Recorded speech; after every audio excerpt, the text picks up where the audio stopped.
Hello students, यह प्रश्न जो आज मैंने लिया है यह आपके पहले चैप्टर वास्तविक संख्याएं से संबंधित यह प्रश्न है। और इस प्रकार का प्रश्न अक्सर पेपर में पूछे जाने की संभावनाएं रहती हैं। यह जो प्रश्न लिया है इसको मैं एक बार पढ़ दे रहा हूँ। प्रश्न है कि सिद्ध कीजिए सिद्ध कीजिए कि 3√2 एक अपरिमेय संख्या है। एक बार मैं क्वेश्चन को रिपीट कर दे रहा हूँ। प्रश्न है कि सिद्ध कीजिए कि 3√2 एक अपरिमेय संख्या है।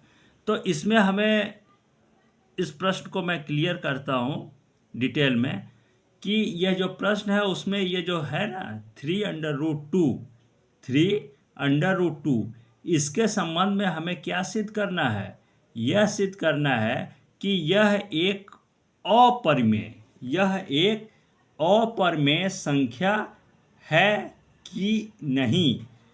यह हमें क्लियर करना है कि 3√2 एक अपरिमेय संख्या है, यह सिद्ध करना है। तो इस प्रश्न को सॉल्व करते समय हमें यह सिद्ध करना होगा कि यह एक अपरिमेय संख्या है।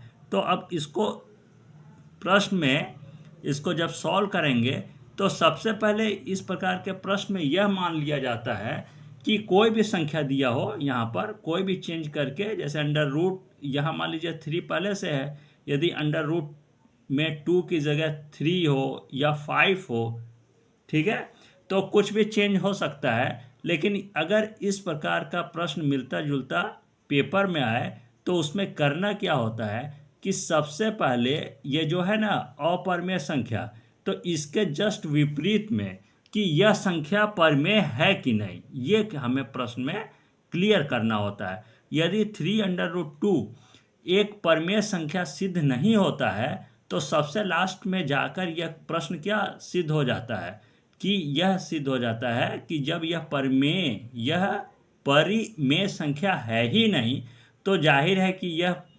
3√2 क्या है, यह एक अपरिमेय संख्या ही है। तो यह सबसे लास्ट में क्लियर होता है। तो इस प्रकार के प्रश्न को सॉल्व करने के लिए सबसे पहले हम मान लेते हैं।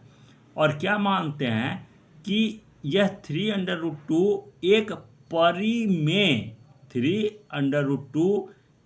परिमेय संख्या है। तो इसमें परिमेय संख्या मानकर प्रश्न को सॉल्व करना स्टार्ट किया जाता है। तो देखते हैं कि आगे क्या है। तो इसमें सबसे पहले क्या करेंगे, मान लेंगे यहाँ पर ये इस तरह से माना कि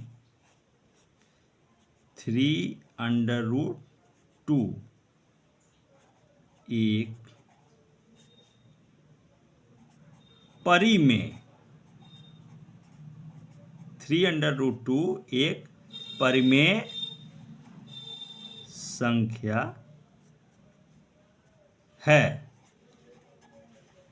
तो इसमें परिमेय संख्या मानकर इस प्रकार के प्रश्न को सबसे पहले सॉल्व किया जाता है। और उसके लिए हम मान लेते हैं कि माना कि 3√2 एक परिमेय संख्या है।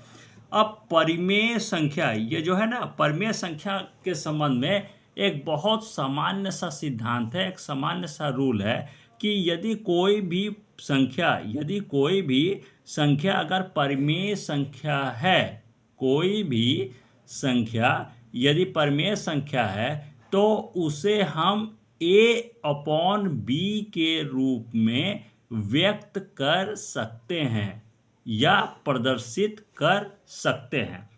कभी कभी हम a/b की जगह p/q के रूप में भी व्यक्त कर सकते हैं। तो हम यहाँ पर a/b के रूप में इसको क्लियर करते हैं। तो कोई भी संख्या यदि परिमेय संख्या है तो उसे a/b के रूप में व्यक्त किया जा सकता है।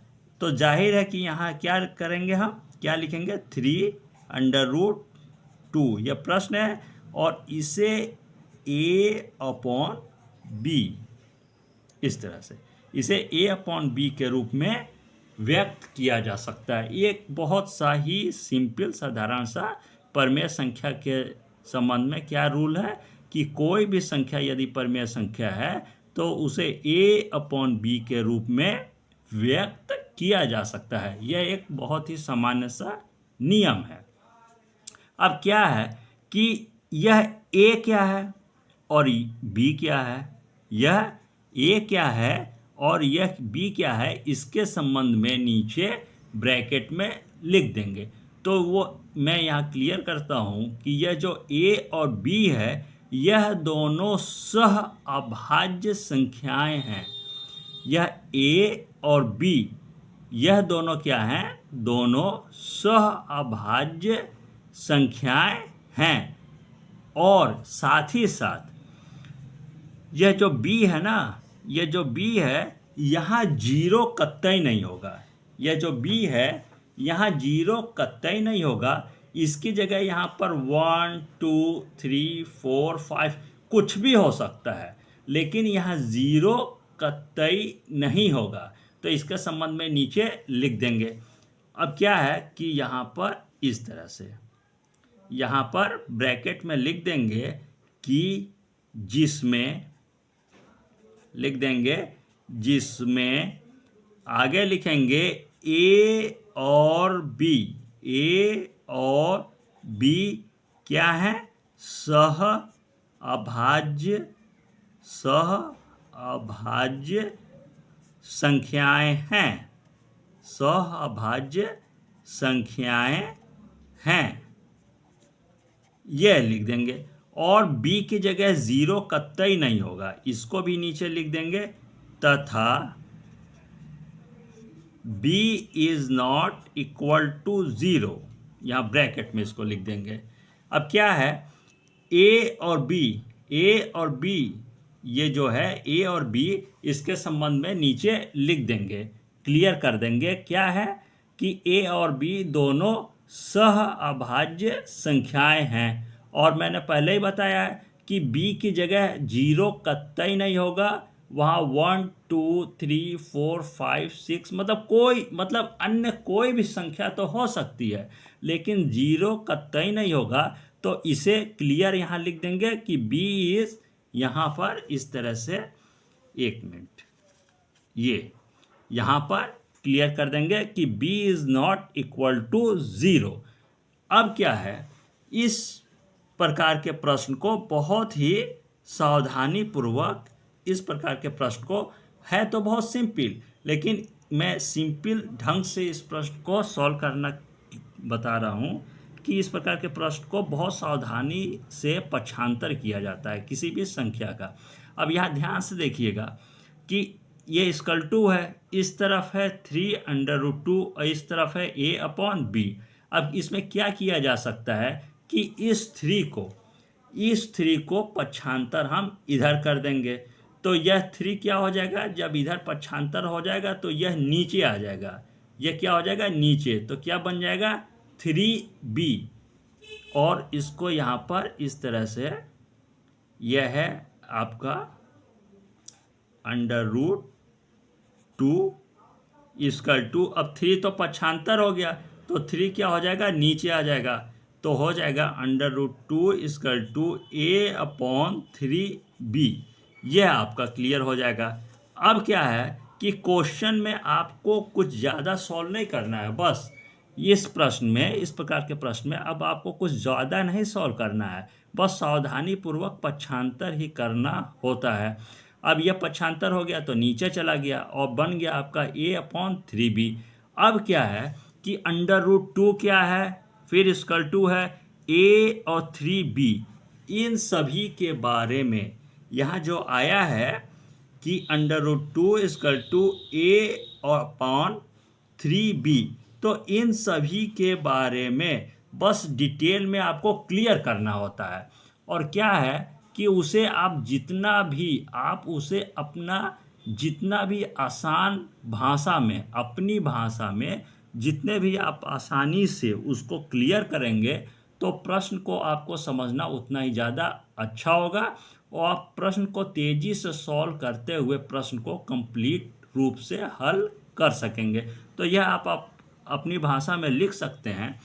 तो मैं यहाँ इसको सरल शब्दों में, मैं यहाँ पर सरल भाषा में और बहुत ही आसान विधि से क्या नीचे लिखा जाएगा, क्या इस बारे में, इसके बारे में यहाँ से यहाँ तक जो है इसके बारे में क्या क्लियर किया जाएगा, इसे मैं आसान शब्दों में, आसान भाषा में मैं आपको यहाँ पर क्लियर कर दे रहा हूँ।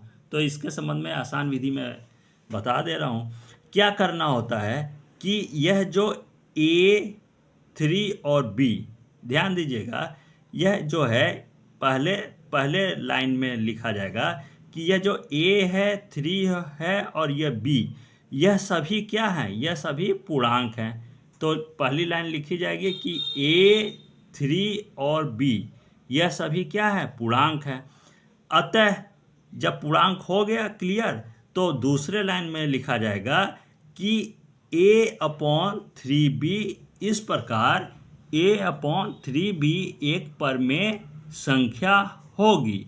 अब इस तरफ अगर परमेय संख्या है तो जाहिर है इक्वल टू के इस तरफ जो √2 है वह भी परमेय संख्या होगी। तो इसके बारे में भी आगे नेक्स्ट लाइन में लिख देंगे कि अतः √2 भी एक परमेय संख्या ही होगी। लेकिन इसको मैं पहले लिख दे रहा हूँ, उसके बाद मैं इसको क्लियर कर दे रहा हूँ। यह यहाँ पर लिख देंगे कि चूंकि अब क्या है, इसको पहले लिखा जाएगा A, B और साथ ही साथ 3। तो इसको पहली लाइन यहाँ से उठा लेंगे कि A, B और 3 ये सभी क्या हैं, पूर्णांक हैं। आगे लिख देंगे पूर्णांक हैं। अब यह सभी जब पूर्णांक हैं तो क्या हो जाएगा नेक्स्ट लाइन, इसलिए A/3B एक, पहले मैं लिख दे रहा हूँ फिर मैं इसको आपको क्लियर कर दे रहा हूँ, एक परिमेय संख्या होगी और √2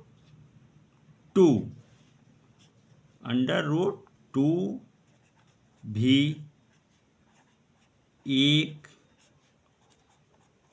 परिमेय संख्या ही होगी। पहले मैं लिख दे रहा हूँ, इसके बाद मैं आपको क्लियर कर दे रहा हूँ।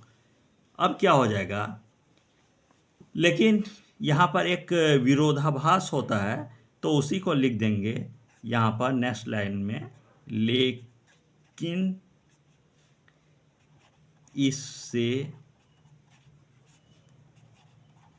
इस तथ्य का विरोध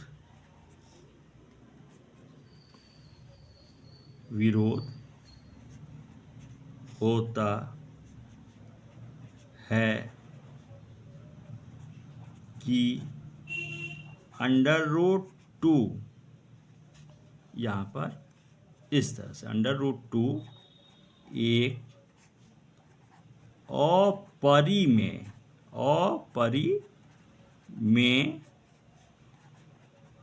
संख्या है।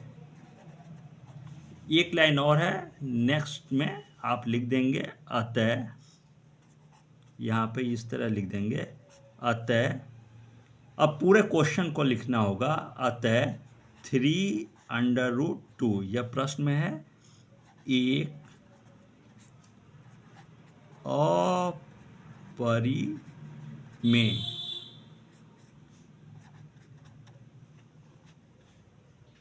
संख्या है।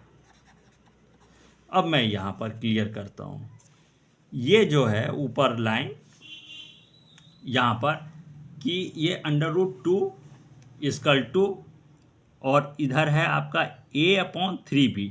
बस इसी के बारे में आपको सरल शब्दों में जितना हो सके अपनी भाषा में सरल शब्दों में आप क्लियर कर देंगे। और मैंने यहाँ पर क्लियर किया है यहाँ से लेकर यहाँ तक, यहाँ से लेकर यहाँ तक ये क्लियर किया है।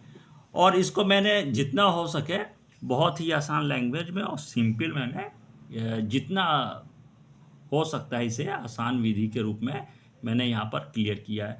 अब क्या है कि इसको मैं यहाँ डिटेल बता दे रहा हूँ कि कैसे आसानी से आप ये सभी यहाँ से ना, यहाँ से लेकर और नीचे तक जो भी है इसे आप कैसे आसानी से लिख सकते हैं। क्या है कि सबसे पहले इधर से लेंगे, क्या लेंगे कि a, b और साथ ही साथ 3 यह तीनों क्या है पूर्णांक। तो पहली लाइन में लिख देंगे कि चूंकि a, b और 3 पूर्णांक हैं, यह क्लियर लिख देंगे। उसके बाद क्या हो जाएगा, जब यह पूर्णांक यहाँ क्लियर हो गया है तो यह क्या हो जाएगा एक परमेय संख्या।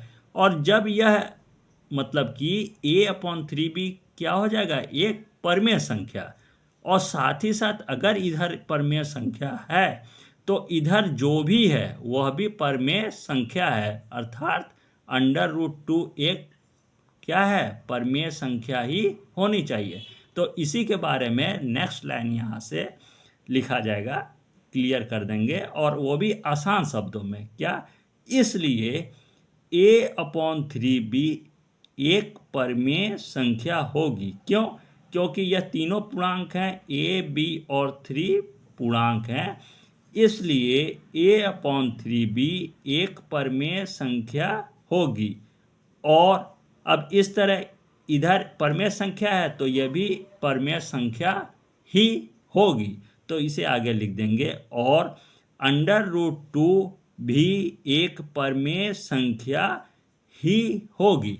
लेकिन यहाँ क्या है, इस प्रकार के प्रश्नों में आप पहले भी देखे होंगे कि ये जो √2 है ना, यहाँ पर अगर चेंज करके मान लीजिए √3 आए या √5 भी हो किसी प्रश्न में, तो यहाँ पर √2 है। तो इस तरह से कोई भी अन्य हो जैसे √2 या √3 या √5, इसे आप अन्य प्रश्नों में आपको देखने को मिलेगा।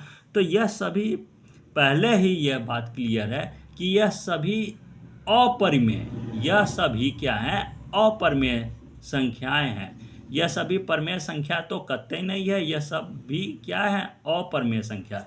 इसकी जगह चेंज करके √2 की जगह अगर √3 हो या √5 तो वह भी क्या है अपरमेय संख्या ही है। यह हमें पहले से ही ज्ञात है, तो इसको लिख देंगे कि हमें पहले से ही ज्ञात है कि √2 एक अपरमेय संख्या है। तो यहाँ क्या है थोड़ा विरोध हो रहा है। क्या विरोध उत्पन्न हो रहा है कि यह परमेय संख्या नहीं है। तो इसी बात को यहाँ लिख देंगे कि लेकिन इससे इस तथ्य का विरोध होता है कि √2 एक अपरमेय संख्या है। यह हमें पहले ही मालूम है कि यह क्या है √2 हो या यहाँ पर √3 हो या √5 भी हो, तो वह सभी क्या होता है अपरिमेय, वह सभी क्या होता है अपरिमेय संख्या होती हैं। तो उसी बात को लिख देंगे कि इस तथ्य का विरोध होता है, क्लियर इस बात को लिख देंगे कि लेकिन इससे इस तथ्य का विरोध होता है कि √2 एक अपरिमेय संख्या है। यहाँ पर आप ये भी लिख सकते हैं कि हमें पहले से ही ज्ञात है कि √2 एक अपरिमेय संख्या है। मतलब कि आपको आसान से आसान शब्दों में अपने लैंग्वेज में लिखना होगा। अब क्या है कि जब पहले से ही ज्ञात है कि अपरिमेय संख्या है तो पूरा का पूरा जो प्रश्न में पूछा गया है सिद्ध करने का वह सभी क्या हो जाएगा। यहाँ जब क्लियर हो गया कि √2 पहले से ही हमें क्लियर है कि यह अपरिमेय संख्या ही है, इसलिए साथ ही साथ पूरा प्रश्न जो सिद्ध करना है वह अपरिमेय संख्या ही है। तो उस बात को नीचे सबसे लास्ट में लिख देंगे कि अतः यह प्रश्न में पूछा गया है कि 3 √2 तो उसी बात को लिख देंगे कि अतः 3√2 एक अपरिमेय संख्या है। मतलब कि सबसे पहले तो लिख देंगे, यहाँ फिर मैं क्लियर कर दे रहा हूँ शॉर्टकट में, कि a, b और 3 तीनों पूर्णांक हैं, अतः a/3b एक परिमेय संख्या होगी, इसीलिए साथ ही साथ √2 भी एक परिमेय संख्या ही होगी। लेकिन यहाँ पर एक विरोध उत्पन्न हो रहा है, क्या कि हमें पहले से ही ज्ञात है कि √2 एक अपरिमेय, ध्यान दीजिएगा, √2 हमें पहले से ही ज्ञात है कि यहाँ √3 हो या √5 भी हो तो वो सभी क्या हैं, अपरिमेय संख्या होती हैं। तो उसी बात को नीचे लिख देंगे कि हमें यहाँ पर एक तथ्य का विरोध हो रहा है। क्या है विरोध हो रहा है? कि √2 एक अपरिमेय संख्या है। अतः जो प्रश्न में पूछा गया है उसी बात को सबसे लास्ट में लिख देंगे कि अतः 3√2 एक अपरिमेय संख्या है। मतलब कि यहाँ से यहाँ तक जितना भी हो सके आसान शब्दों में लिखने का, ठीक है ना, यहाँ से यहाँ तक जो जितना भी आसान शब्दों में हो सकता है वो मैंने आपको यहाँ पर लिखकर प्रश्न को हल करके क्लियर किया है। मतलब आसान से आसान शब्दों को मैंने यहाँ पर लिख दिया है। इसे आसान शब्दों में इसलिए लिखेंगे क्योंकि प्रश्न तेजी से समझ आ जाए और तेजी से ही सॉल्व किया जा सके। अब यहाँ पर मैं प्रश्न को एक बार शुरू से लेकर लास्ट तक यहाँ पर मैं धीरे धीरे शो कर दे रहा हूँ वीडियो में, आप इसको साफ कॉपी में नोट कर लीजिएगा। ये है प्रश्न है, और ये प्रश्न है, यहाँ से स्टार्टिंग है आपका। इसको धीरे धीरे, इसको आप वीडियो को रोक कर आप धीरे धीरे प्रश्न को साफ कॉपी में नोट कर लीजिएगा। यहाँ पर यहाँ इस तरह से, और इसके बाद ये यहाँ तक, ये आपका, और उसके बाद ये यहाँ तक प्रश्न सॉल्व है। अब मैं यहाँ पर क्लास को क्लोज करता हूँ। धन्यवाद।